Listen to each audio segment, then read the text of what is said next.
Welcome to another edition of the Chicks on the Right podcast. We are with our good friend and sponsor of the show, Zach Abraham from Bulwark Capital Management.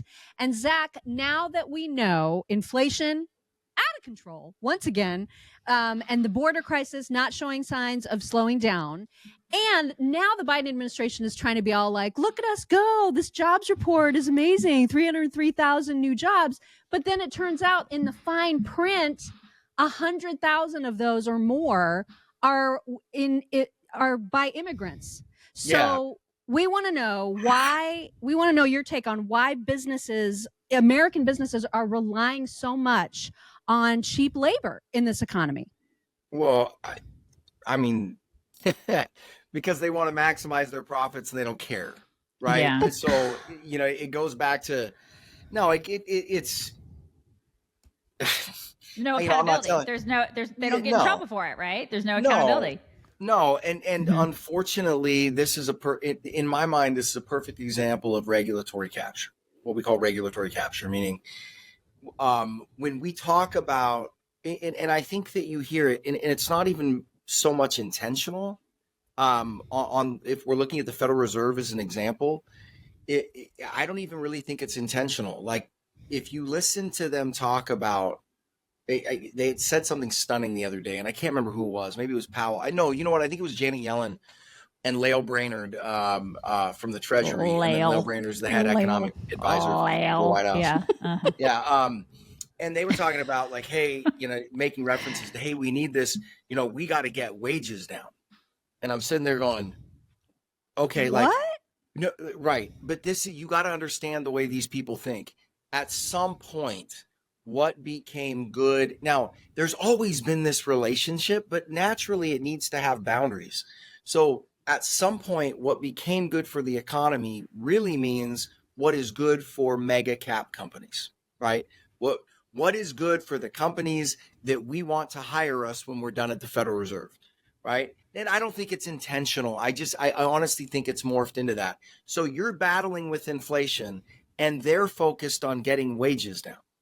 Okay, now, if you get wages down into an inflationary environment, right? So because the whole idea, economists believe that the only reason you get inflation is because of overemployment or full employment. They don't believe that the government can spend too much money and create inflation. These people are like, no, it's if you guys really knew the full extent of it, you had to read through the Fed minutes and realize what these people think, you'd want to pull your hair out, right? Oh, no. So their idea to deal with inflation is to bring more people into the country so the competition for goods heats up and also lowers wages at the same time. Yeah, right? But I mean, but they can hire these people for less, right?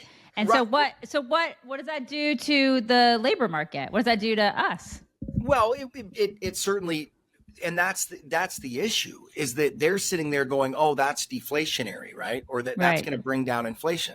Well, you're like, yeah, but it's going to increase demand for goods and housing, right? Mm-hmm. Like, so that's your strategy. It's not to bring down costs, but to bring down wages in an inflationary environment. But it shows you how flawed their model of economics is. Yeah. And that's why they're wrong at every turn. That's why I was sitting there and we put out a tweet the other day where I was like, look, we're not spiking the football and we're not saying that we're brilliant and the Fed's stupid. But you guys remember at the end of the year, I was telling you, we expect inflation to ramp back up in the first two quarters. Mm-hmm. Why? Because employment hadn't pulled back. Stock market and housing prices were up. It was that simple. You have a financialized, they're sitting there just flummoxed by it. And the point I was putting out there was if some guys like us sitting in our office over here in Tacoma, Washington, that didn't go to Ivy League schools and don't have don't have PhDs in economics and all that kind of stuff. If we can figure it out, but supposedly the smartest people, right? What does it mean? It means they're worthless. It just means they're completely worthless. Yeah. If all you did was do the opposite of what the Fed said, you'd have a really good track record. So then what happens if Trump gets to office then? Does everything turn around? What do you think? No. No? I mean, no, because you're at a point now and look, for the Trump fans out there, I'm not bashing Trump. Okay. I'm just talking reality. Okay. Trump ain't exactly a button down, fiscally disciplined guy himself. Right. So when he comes in and that's the other problem you're at here. People are like, we need to get this spending under control. Yeah, if you want a really nasty recession, that's correct. But we are at a point now, in our opinion, and I think it's really hard to argue, that if you want growth in the economy, the government needs to spend ridiculous amounts of money. If Oh you my want the God. government to have fiscal restraint and discipline, then we're going to go through a really nasty recession. It's that simple. Those Oh are my- horrible, horrible choices. Yeah. They are, but you get what I'm saying though? Like, Yeah. like everybody, just look at the math of it. But right? it's So their they're telling fault. us- It's totally Yeah. their fault. They've done Yeah. this. Well, It's- and just look at the math of it. Okay, so these are like terms, and it's pretty obvious. It's why I laugh so hard every time somebody's like, "The economy's so strong." Economy's growing at 3.5%, and you're running 7% deficits. Yeah. That's So it. it does. I mean, that's it the doesn't game. matter. Yeah, No. you're literally like the boat is sinking, and you're like you know what I mean? You're taking water in, you're like scooping water out. It's like it's just like we're breaking even. We're still drowning. We're drowning Yes. is what we're doing. Yeah, yeah, We're which just is why I drowning use slowly. We're yeah, drowning which slowly. is why I use the bathtub analogy, right? Yeah. Like these people walk into a bathroom, they see a hole in the bathtub, water all over the floor, and I'm like, "Hey, we got to patch that hole." And they're like, "No, we just need to get a higher flow faucet."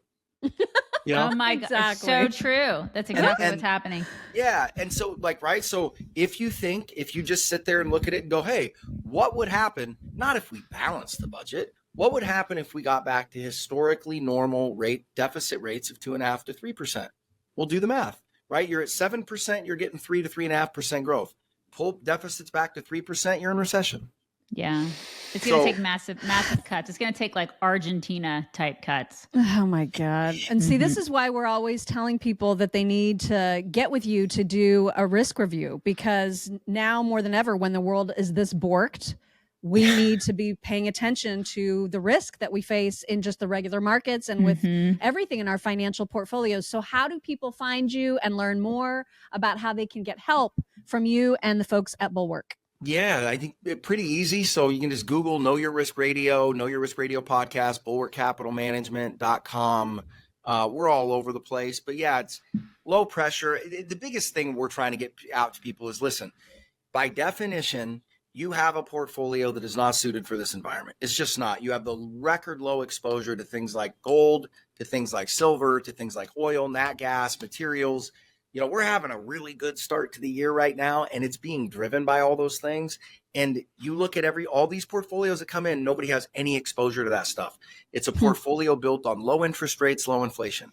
It's the opposite of where we're at. And if you think that playbook's going to work going forward, best of luck to you, because it won't. Okay. That's a pretty good warning. Well, thank you. And we hope people reach out to you at knowyourriskradio.com. Always great to have you. Thank you. Thanks, All right. Zach. Thank you, ladies. Have a good one. You too. Investment advisory services offered through Trek Financial LLC, an SEC registered investment advisor. Information presented is for educational purposes only. It should not be considered specific investment advice, does not take into consideration your specific situation, and does not intend to make an offer or solicitation for the sale or purchase of any securities or investment strategies. Investments involve risk and are not guaranteed, and past performance is no guarantee of future results. For specific tax advice on strategy, consult with a qualified tax professional before implementing any strategy discussed herein.